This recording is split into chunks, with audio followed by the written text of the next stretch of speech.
चालबाज ड्रामे में अब आयजा और अनाया के दरमियान तो एक अलग ही जंग शुरू हो गई है। अनाया अपनी बहन के सामने दीवार बनकर खड़ी हो गई है। आयजा को तो लगता था कि अनाया को उस घर में ले जाकर अपनी हुक्मरानी चलाएगी, लेकिन उसे अंदाजा नहीं था कि जो उसकी चलती है वो भी खत्म हो जाएगी। उसके हर काम में, हर चाल में और हर मामले में अनाया दीवार बनकर खड़ी रहेगी। अब अनाया आयजा को उसके मकसद में कामयाब नहीं होने देगी। आयजा की अनाया पर तो चलती नहीं, अब वो सारी साजिशें इशल के साथ ही करेगी, क्योंकि जिस तरह इशल और आशिर खुश हैं, ज्यादा देर तक वो उन्हें खुश रहने नहीं देगी।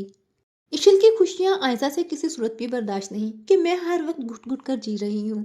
अनाया का माजी हर वक्त उसके सामने, उसे मौत नजर आ रहा है, और उधर इशल है कि इतनी खुश है आशिर के साथ और उसे कोई दुख भी नहीं, कोई परेशानी भी नहीं, तो वो कैसे उसे खुश रहने दे सकती है। इसी वजह से वो आशिर और इशल को एक दूसरे से दूर करने के लिए फिर से शयान को बीच में ले आएगी। और शयान जो कुछ भी उसने अनाया के साथ किया, सारा इसका सारा इल्जाम भी अब इशल पर ही आ जाएगा कि इशल का दोस्त था, इशल को सब कुछ मालूम था, इशल ने किसी को कुछ नहीं बताया। जबकि आयजा खुद तो मासूम बन जाएगी कि मुझे तो कुछ मालूम ही नहीं था, जबकि अनाया ही होगी फिर इस आयजा की हकीकत सबको बताएगी कि ये चालबाजियां कर रही है सबके साथ, ये सबकी जिंदगी से खेलना चाहती थी, इसे सब कुछ मालूम था, इसने जबरदस्ती मेरी शादी रोहान से करवाई थी।